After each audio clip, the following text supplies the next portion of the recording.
This video is sponsored by Surfshark. It's a city that rivals Mumbai. If this holds out, I don't think we're going to be getting to Pune at all today. Can you hear it? Absolutely chucking it down like flipping stormy monsoon weather. It's about time to find out whether Pune should be on every person's travel list when they come to India. And just go and see the sights from a local's point of view. So this is the most spicy out of all of them. Have I got steam coming out my ear? Woo! So if you don't have it early in the morning, it ferments and then gets converted into alcohol. So it becomes alcoholic by the night. A juice in the morning and alcohol in the evening. Hour.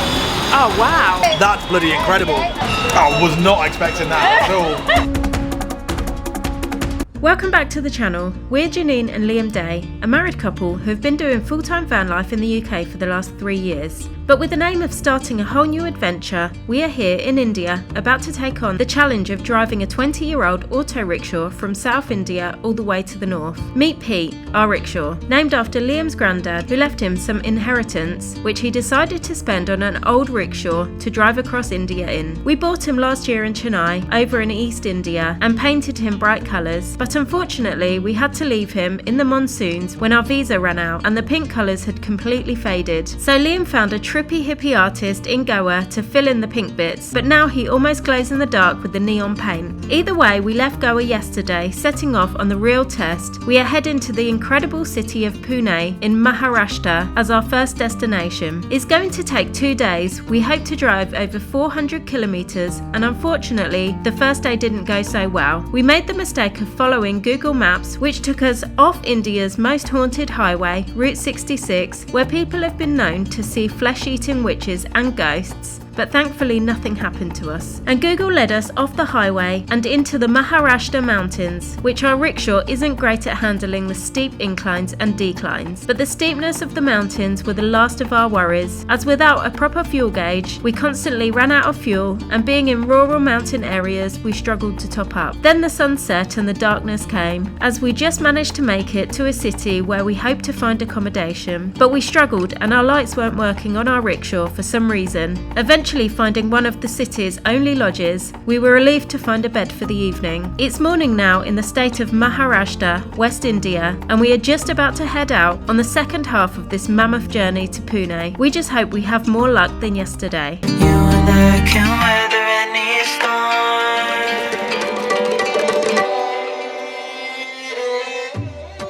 Welcome back to the channel. Oh my god, yesterday was an absolute nightmare. I'm glad to put that one behind us. And do you know what? This place, whilst it's not a palace, was fantastic. Just to find a bed in the middle of nowhere. It was the first time arriving in an Indian city and not being able to find accommodation.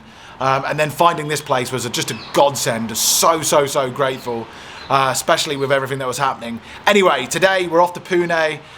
It's a city that rivals Mumbai, so we hear. It's going to be so interesting if we can make it there. It's the same distance that we travelled yesterday to here, but the difference between today and yesterday is we're setting off earlier. So all going well, we should arrive in Pune before it gets dark. That's what we're praying happens, and obviously it can't go as wrong as yesterday. But India throws a lot of curveballs at you all the time. So let's go and hit the road bright and early and make it a good day. As you know, Janine and I are travelling all the time, whether in England doing van life, or right now we're in India or in Spain doing pilgrimages or whatever. We're always travelling and we're always using public Wi-Fi. Wherever you are in the world, if you're using public Wi-Fi, you are at threat from hackers. We've heard too many stories from people who've been hacked on Instagram or Facebook or whatever, and people trying to steal basically your private information, which nobody wants. So that is why when we travel with Surfshark VPN. VPN basically means virtual private network.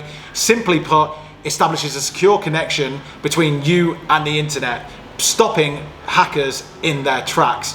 Everybody should have one. Not only do you get the security from having Surfshark VPN, but also you get some really cool features from having a virtual location, pretty much any country in the world. What that means is you can scroll through all of the countries on your Surfshark app and pick any country you want to tell the internet that's where you are, even if you're not there. So I'm in India right now. I can set it on Surfshark that I'm in the United Kingdom. Why would I do that, I hear you ask? Basically means that I can get access to everything that I had in the UK that would be blocked, it is blocked if they think I'm in India. So if you're doing business or you want access to content whilst away, if you watch a Netflix series and you didn't end up finishing the series, or there's a new series come out in the UK but you're in India, you can access that content still. Without the VPN, you couldn't. iPlayer as well, that sort of thing. Another really cool travel hack that we found out quite recently is that when you're booking flights, if you change your virtual location, which is really easy to do on the Surfshark app, whilst booking that flight, you can get a cheaper flight sometimes by saying that you're in a different country. Try it, it works, it can save you a lot of money. Very, very cool travel hack. Surfshark give a 30-day money-back guarantee, and right now it's Black Friday as well. So if you head over to the link in the description to this video and use the promo code Happy Days, you get 6 additional months on top of what you sign up for, which is incredible. Go and take advantage of that. Thank you to Surfshark for sponsoring this video. Now back to the video. What's your name? My name is Mahavir. Mahavir? Veer. Veer? Veer. Mahavir. Bhagwan Mahavir. Bhagwan Mahavir. Thank you very much for your hospitality. Very, very friendly man. Very friendly man. These are from the UK. UK. Yeah. After yesterday's journey, we were eager to hit the road in good time so that we don't make the mistake of arriving in the dark again. However, we had a problem.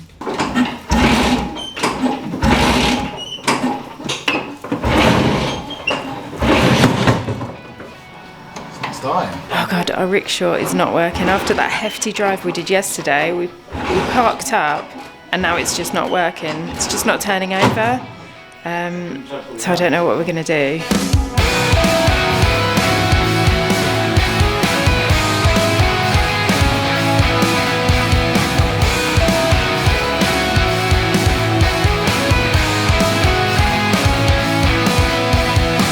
I can hear it starting. I've got to get all the luggage.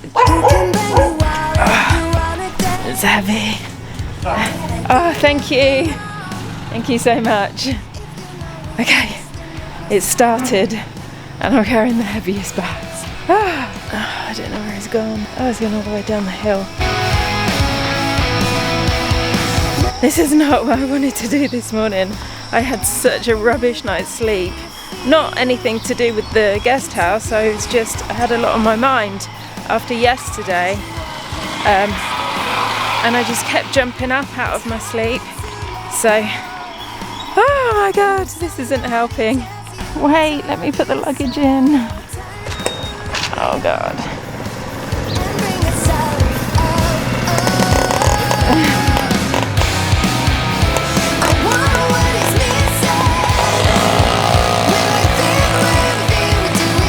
I have no idea what he's doing.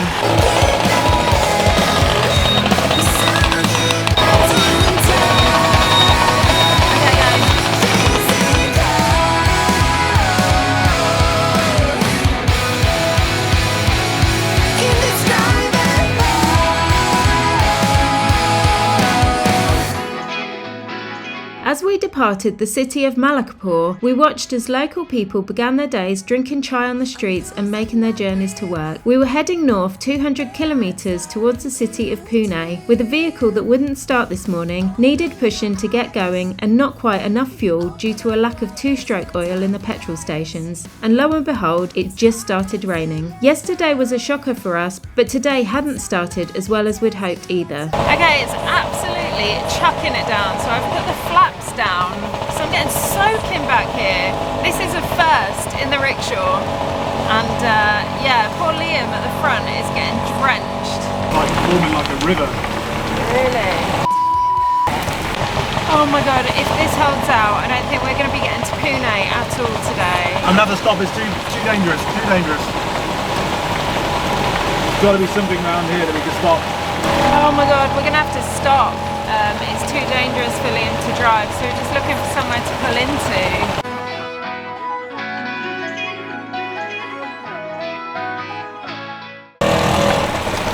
Can I park here 2 minutes? Is it okay?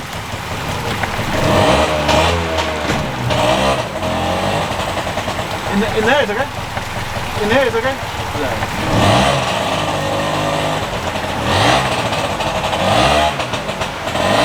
I'm fully in. Thank you, sir. What's the tap? What are we doing? We've made a duck and dive for it. It's too heavy. The rain was way too heavy. Can you hear it? Absolutely chucking it down like flipping stormy monsoon weather. I was not expecting this today. There's no way I can drive in this. That was really dangerous. Really, I mean, yesterday was dangerous. This is like twice as bad. Oh my God. Feeling grateful to be under shelter, we watched as the rain went from bad to worst, hoping that it will stop soon so we can make our way to Pune and arrive before dark. We also now have the extra worry of flooding for when we set off again. We stood close in the glittering lights. Shoreditch past all the neon signs. We both been waiting for this all night. Sure, I've been waiting for you to. Tell me you can take me home.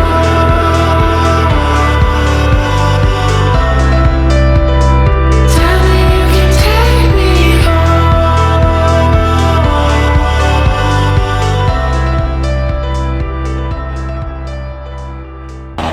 Oh my God, the rickshaw's really badly playing up. You went over a bump and something happened? Yeah. We don't want to be doing this here. Right, I think it could be fuel. Let's just hope it's fuel. You went over a bump and it went.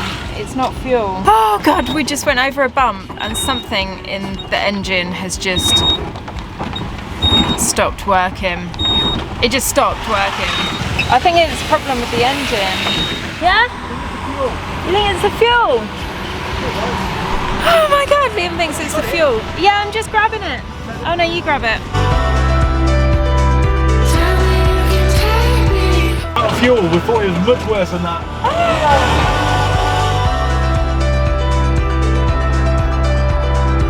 Look how much this is flooding here. Yeah. Make it. So tell me what you're waiting for. Oh my God.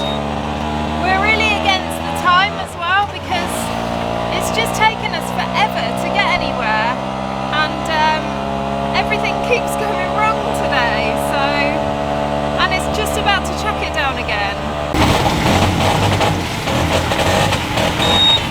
Engine's just gone, like completely gone.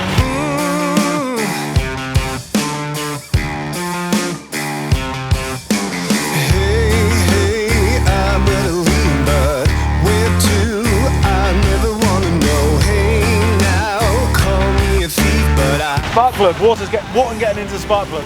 Oh my God, these guys helped. It was something to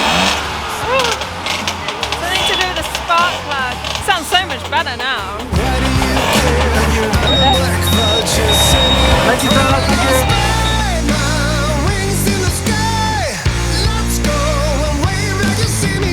There's literally a flood in front of us and there's a digger trying to get rid of the flood. I don't know what they're doing, but none of the bikes can get through, only the cars can get through. And we're wondering what to do. A couple of bikes have gone now. But he almost didn't make it. Really? Yeah.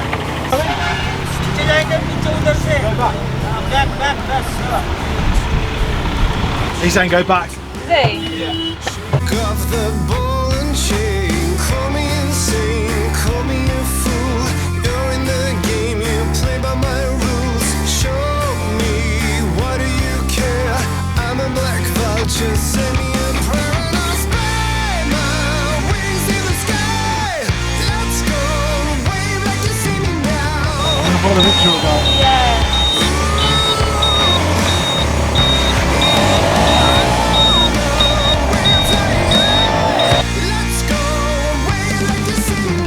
Thank God for that other rickshaw driver helping us out.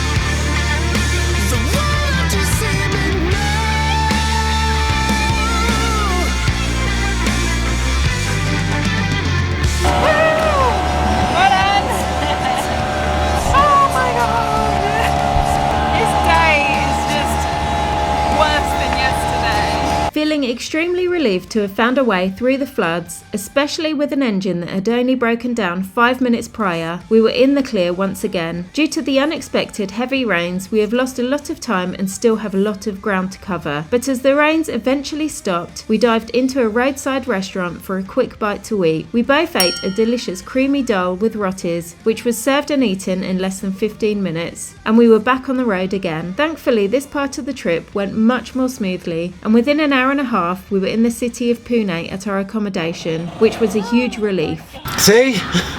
Wasn't that bad, was it? How many hours? All day, just got in just before sunset. The most important thing is we got here.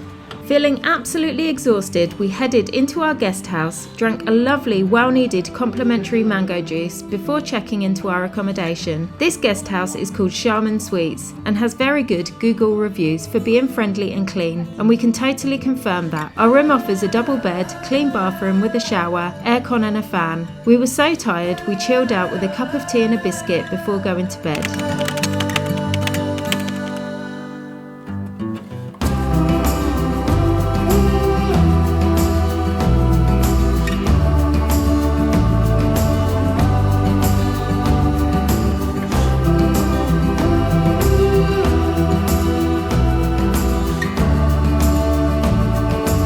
Good morning and welcome to Pune. Last night was a brilliant night's sleep after that crazy day we had yesterday. The rain wasn't as expected. I think it was like 50-60% chance of rain. We didn't expect it to be a monsoon storm.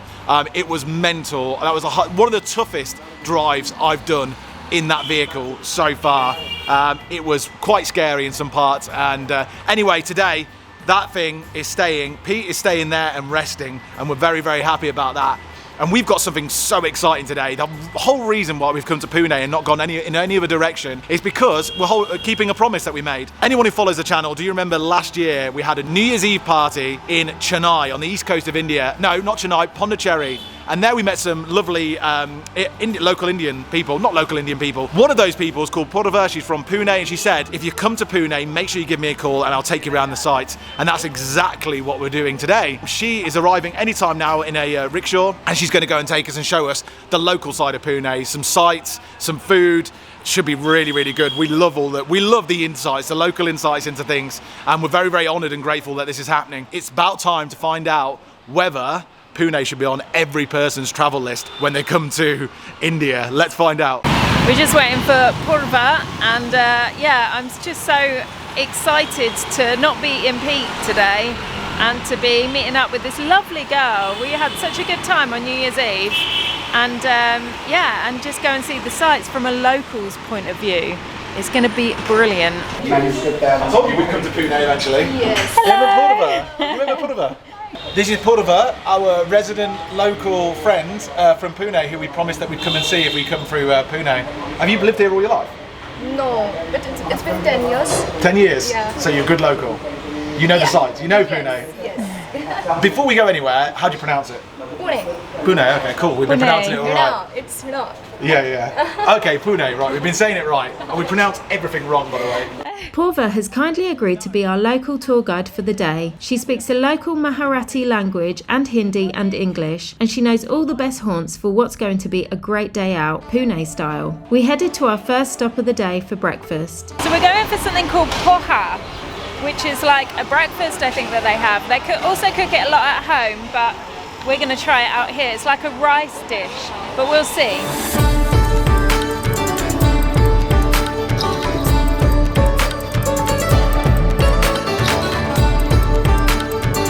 Poha basically means flattened rice.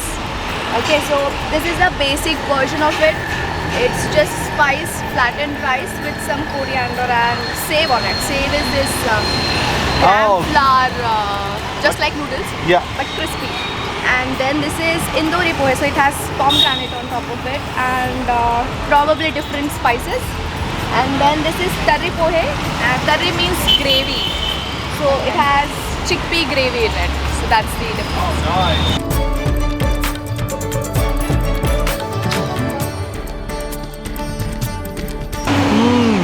Yeah? It's very nice. Is it? The crunchy noodle thing makes it so much texture in there. It's a little bit spicy, although then she would say it's not spicy at all. And I can't even say what it's like. It's like flattened rice. It's like flattened rice. It's really delicious. Okay, so this is the most spicy out of all of them. Yeah.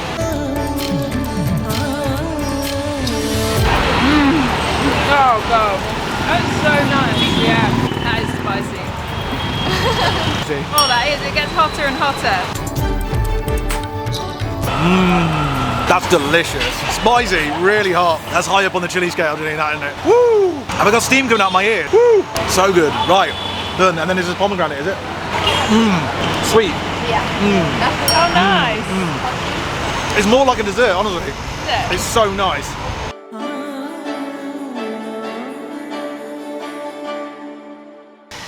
This is the breakfast of Peshwas. Peshwa invented this, the Poha. This Poha is basically from Pune. Then this come to MP, UP. So you hear that first? This originated in Pune. Don't care what anybody else says around India, it comes from Pune. After joining in with the morning commuters grabbing their fill of poha before work, we were told that we were eating breakfast in front of Pune's most haunted building, the Shaniwar Wada Fort, where the ghost of a murdered prince still haunts till this day, so prominently that the fort has to close its doors at 7:30 p.m. to protect the public each day. We left behind the flattened rice and haunted buildings to wander through the city, taking in the sights. Pune, the second largest city in Maharashtra, has been ruled historically by several dynasties, the Maharathas, Peshwas and the British. Today it's referred to as the Oxford of the East and is well renowned for its many established colleges and universities. The city is also famous for its delectable cuisine, its thriving IT and automotive industry, and its moderate climate. Pune has appeared on the most livable city in India a few times, and we are starting to see why. We asked our friend Poha so many questions as we walked around, one of them being why we could hear bells everywhere on the streets. She told us bells signified many things, but one famous thing they indicate is that you're near a sugarcane juice stand. We stopped and enjoyed one of India's finest and most refreshing drinks. Great for an energy boost, high in antioxidants, kidney health, immune system, anti-aging, and the list goes on. We really loved the sweet milky taste of it. We walked further around the city where I bought some Diwali inspired earrings for me and Poha before moving on to Pune's richest temple, where everything inside was coated in silver and gold. The streets were super busy around these outdoor markets, and it wasn't long before we found a coconut to drink from. Then we saw something we had never seen before, a convertible rickshaw finished beautifully with an old school horn. It was then that we found something we wanted to do for a long time, so me and Poha took the opportunity whilst we could. Okay, we've just walked past this stall and it's a henna stall, and I think I'm going to get some. I'm not sure how long it takes, but it looks kind of incredible. So whilst I'm here, and it's Diwali as well, I may as well. The Maharathas, the Peshwas and the British. Okay, so I'm getting my henna done now, and actually the guys, what's it called? Mendi, okay, it's not henna, it's Mendi. It's really pretty, it's like in a golden colour, but the guy who's doing it so quick, it's incredible.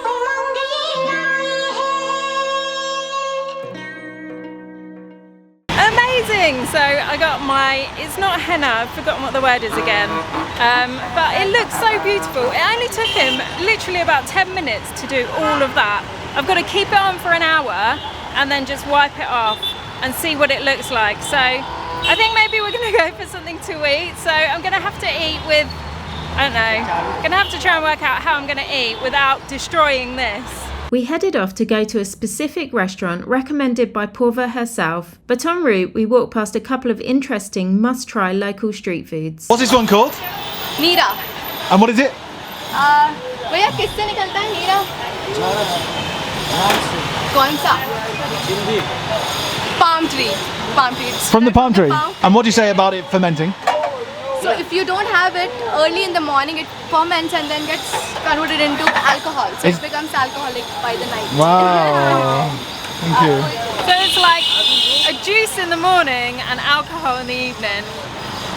Sounds good to me. Sounds dangerous. Oh wow, Wasn't expecting that. that was really nice. That's really good. Yeah, it's really sweet, yeah. That's so good. I wasn't expecting, because I imagine it to be kind of fermenting. I thought it was going to be... It's not started to ferment. Oh, okay. Really good. We should come back and try a fermented one. Yeah, and it's not supposed to be fermented. Saying goodbye to the beautiful, friendly locals, we hopped in a rickshaw to head to the restaurant, but spotted something else that we couldn't miss on our trip to Pune. Poori, an Indian sweet of stuffed pancakes with jaggery and coconut. We must give this a try. Completely vegan Indian sweets. Completely. way. Yeah. Not something you find at all, hardly, ever, right? Always has ghee in, but this has no ghee. Let's give this a go.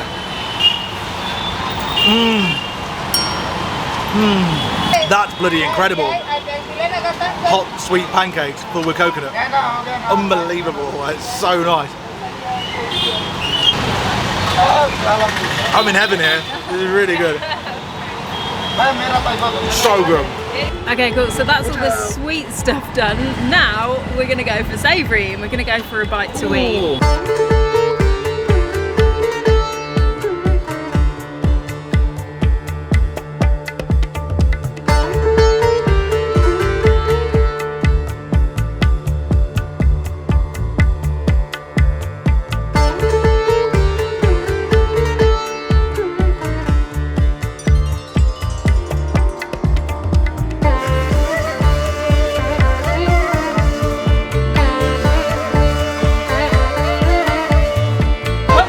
Light spice.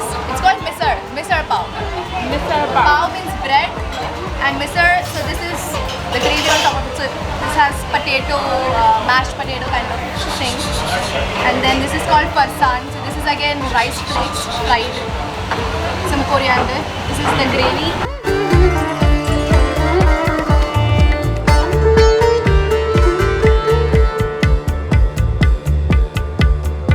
Yeah, so basically you take the bread, you rip the bread, and then you dip it in the gravy and scoop up this stuff, which is called the Misal. misa.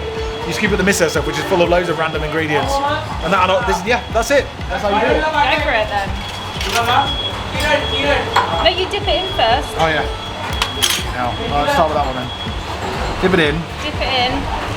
and then...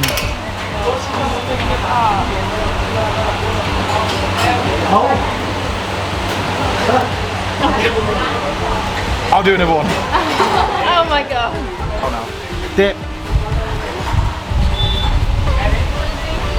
Like that.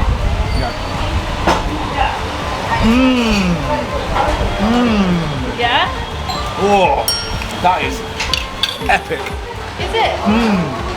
So good. So good. I understand now. I get it. I understand. It's spicy. Very, very nice. It's got... Okay, yeah. It's got the water pouring. Rice Krispies and all that sort of stuff. Coriander, onions. Lots of fresh salady bits.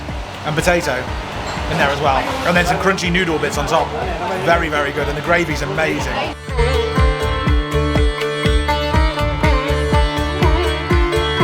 You know what Pepto-Bismol is? It's like a stomach medicine from back home.